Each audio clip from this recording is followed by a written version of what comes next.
everybody, welcome to the Ronline Report. This is our preview of the Japan Pro. This is the last chance for open men to qualify for the 2020 Olympia, the last show of the season. Man, this has been a long season. With me to help is Giles Tiger Thomas.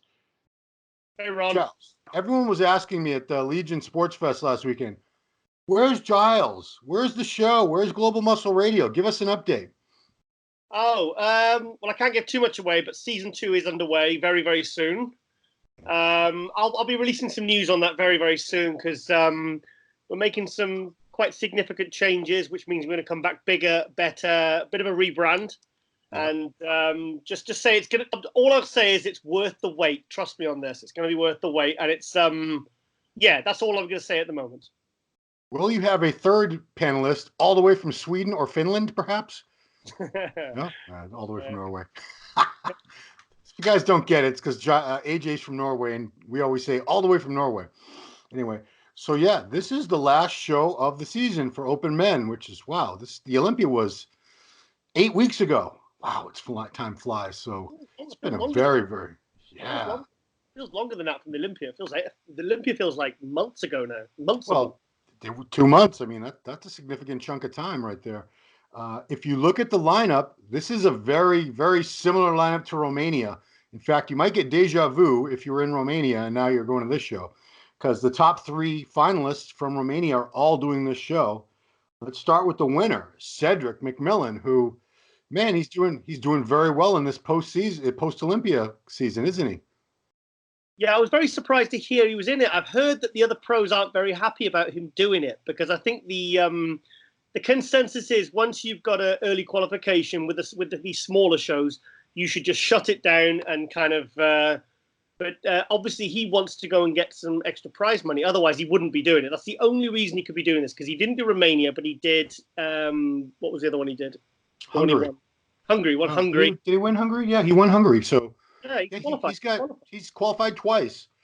But so I was saying AJ grabbed an interview with him in Romania. And he made it clear. He says, I'm not just doing this like these other guys. They're all about trying to qualify for the Olympia. He wants to compete when he wants to compete. And he clearly likes these post-Olympia shows like San Marino that he won a couple years ago that you were at. He seems to do better anyway when the Olympia is gone and the real big pressure of the Olympia is behind him. That's when he seems to really come into his own physique-wise for some reason. Must be the stress because he's talked about having anxiety like a lot of us do, but yeah, I mean, what do you think? He talks a lot about anxiety, and I think it really hits it. Like you said, I think it hits him hardest when he's at the big shows. Like he never seems to have a problem at the Arnold. He always seems to look good for the Arnold, and that's the second biggest show. But the Olympia, I mean, has he ever brought his A game to the Olympia? I mean, he took 7th in 2016, then he took 10th, then he dropped to 10th, and then obviously last year he took 7th. I didn't even have him as high as 7th. I had him lower than 7th. But you're right. He does seem to sort of peak better for these smaller shows. Now, one thing I'm thinking about is it's prize money because he said to me, he does this youth project. Yeah. He said that all the money he makes from his contest winnings goes towards that youth project. Wow. So if he goes and wins another 20 to 25 grand, that's more for his youth project. Because I remember seeing him at Bologna Airport.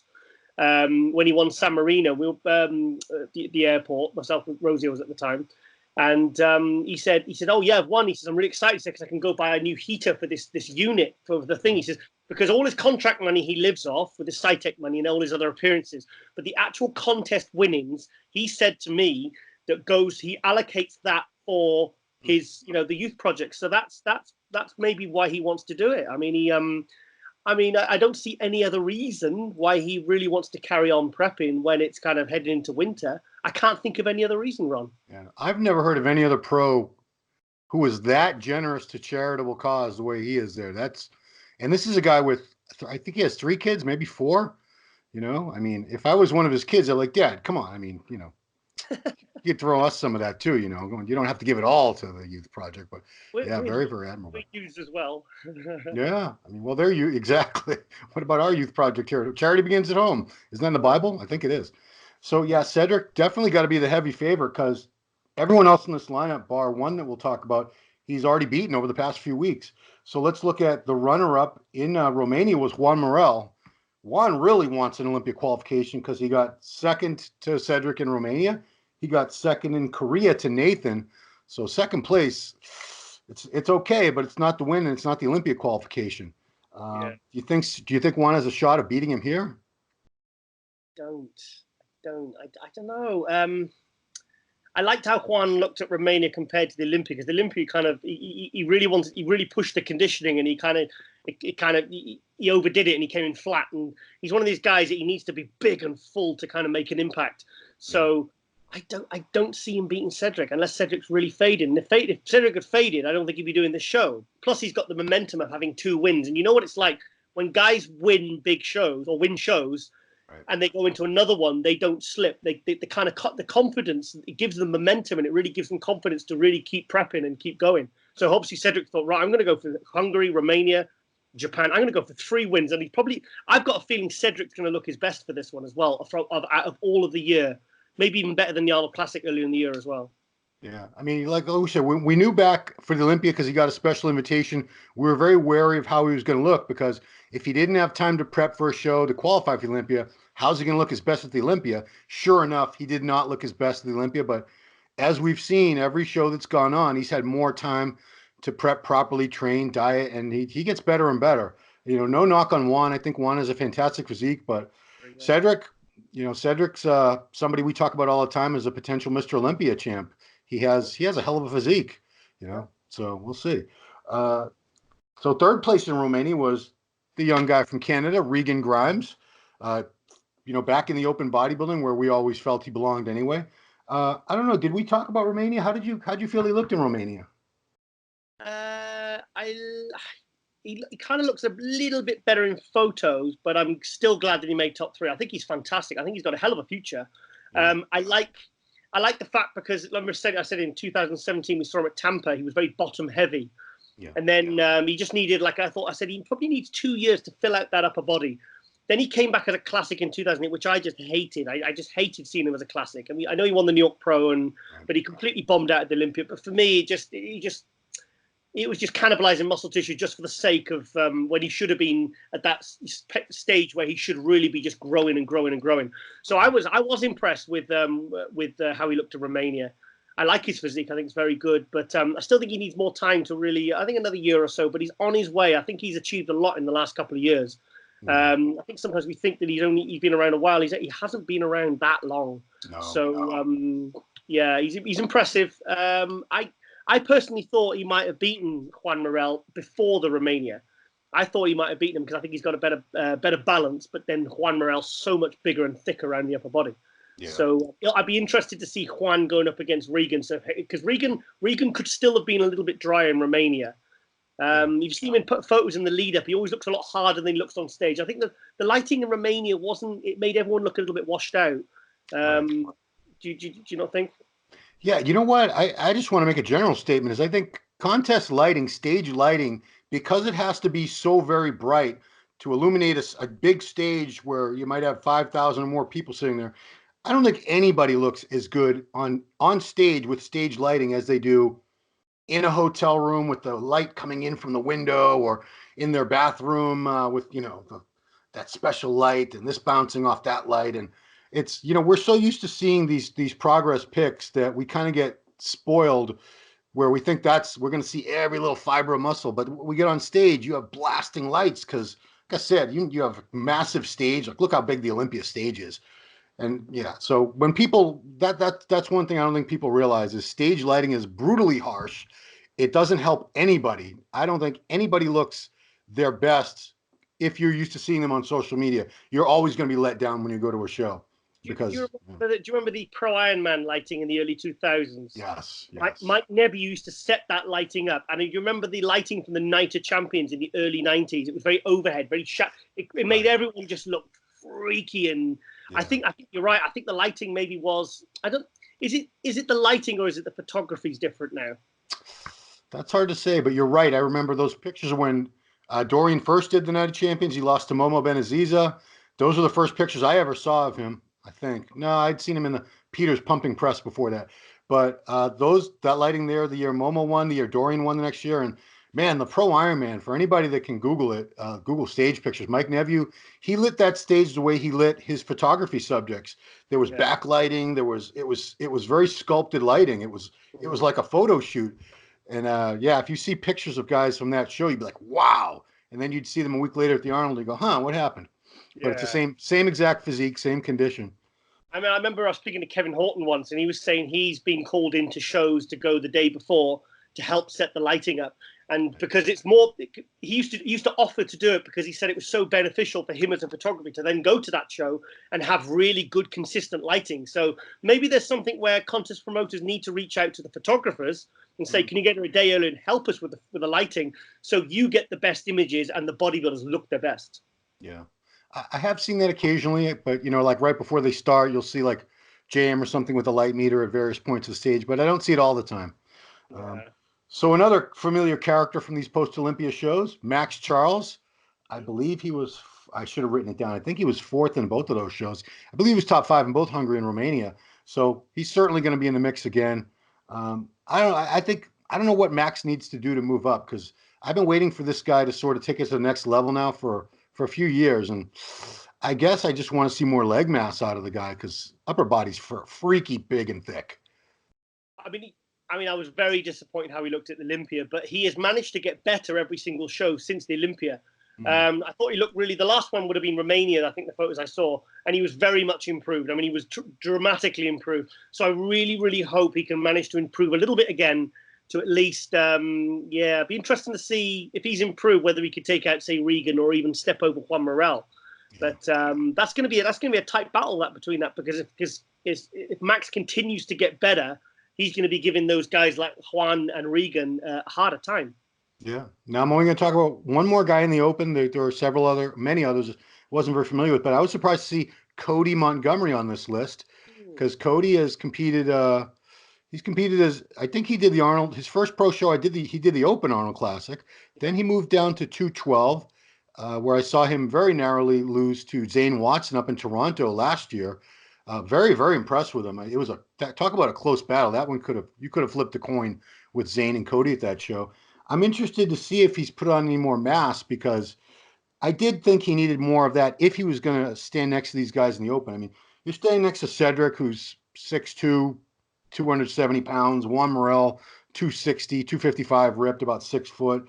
Regan also about 6 foot. These are all very big. Max, these are all massive guys.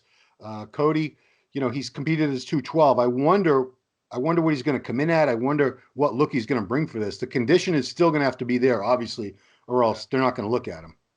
Do you think, how did he look as a 212? Do you know if he had to struggle to make 212, or was it easy for him? I don't recall, but he turned pro not much heavier than that. I think it was the year before he did the Arnold. He's not a massive guy. He doesn't carry a ton of mass, but he's got, great shape, structure. He's got great muscle detail, a lot, more muscle maturity than you would expect from somebody that age, for sure. He turned pro, I think, was he still 20? I think he was like a day away from turning 21 or something. It was crazy, but if he's curious.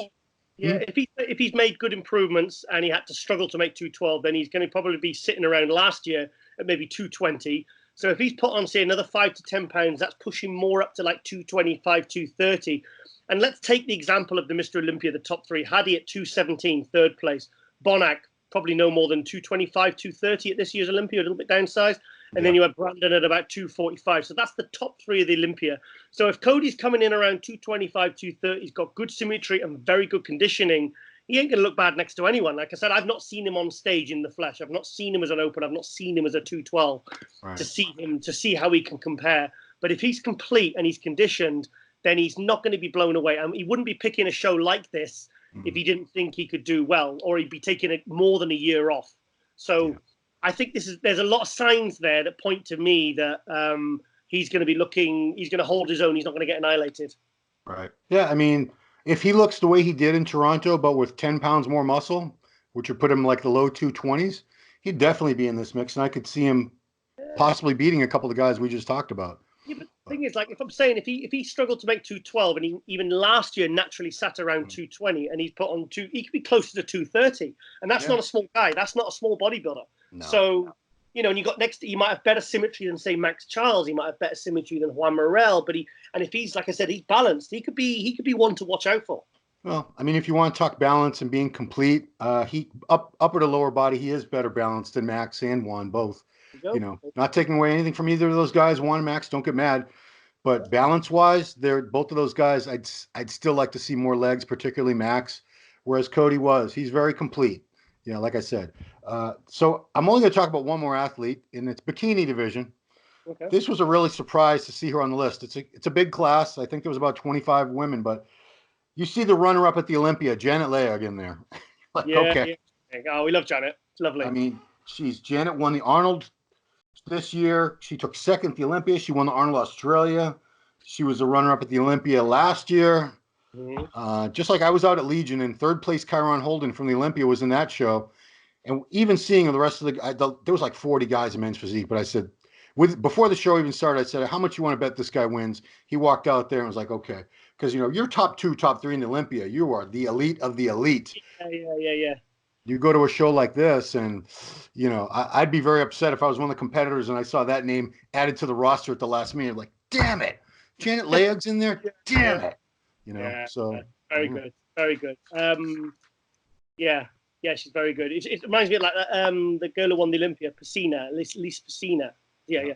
Like I was sat next to you, and then I was just kind of like, I only glanced up for a moment, and I had no clue who this girl was, and straight away I went, "There's your winner." And then I just looked. You can, like you said, the top girls. They you can go to some bikini shows and you can't tell first from last place. It's just there's such a But when you see someone that really is, your eyes are drawn to it because there's just something really like Laurelie Chapados, Texera, Pellegrino, girls like that. These really the best of the best, and girls like Janet Leag. I mean, she's unless you just really, I don't know. She's probably a shoo-in for the win for this. Yeah, I mean, I can honestly, someone like that. I can't judge bikini very well. I admit that, but I think if I saw Janet, even if I didn't know who she was, and you put her in a lineup of 20, 30 other women, I'd probably say that woman down there looks damn good. She's probably going to win this. Yeah. So, and I think that's a harder division to stand out in because, as you said, my God, they're all beautiful. My God. Yeah. All look amazing. Well, we're keeping this one short, Giles. People don't have attention spans, and it's a smaller show compared to some of the shows, but I think it's got a very good lineup. It's promoted by Hidetada Yamagishi, happening over in Tokyo this Sunday. MD will have contest pictures. We do have a photographer on the scene, and we will be bringing you contest photos and results of the show Sunday. Tokyo is, 14 hours ahead of Eastern Standard Time. Yeah, it's ridiculous. It's like next week over there already. But we'll be bringing that to you guys. So please come back to musculardevelopment.com on Sunday for that. Check it out. And Giles, thank you so much for doing this with me. And I cannot wait for what you and AJ have in store for us for season 2 of Global Muscle Radio coming very soon. More than a podcast, people. It's become a video hit. It's become a podcast hit, and There's a rumor we might even be slightly changing the title of it as well. Oh no! Well, yeah, we don't want to give anything away yet, right? No, let's keep some things for surprises. So just cool. Just a rumor. Well, I heard it from a little I can't remember the cliche. A little birdie told me. Yeah, that's it. I think it was actually a few email exchanges I saw. It's definitely going to be bigger. It's definitely going to be better, and it's going to be worth the wait. That's all I can say. And I don't think we'll have another break for at least a year. So. Oh wow, good, because people have been antsy. All I ever hear is I get a lot of messages. Where's that show? Where'd Giles and AJ go? Like, dude, relax. They're coming back. Relax. But it is. You guys just did a fantastic job with that show in the first season. It got better and better as the season went on. And I can't wait to see what you're going to do with season 2. That's all. Cool. All right. This has been the Ronline Report preview of the Japan Pro with Giles Tiger Thomas. Thanks for watching. Check out MD on Sunday. Catch you later.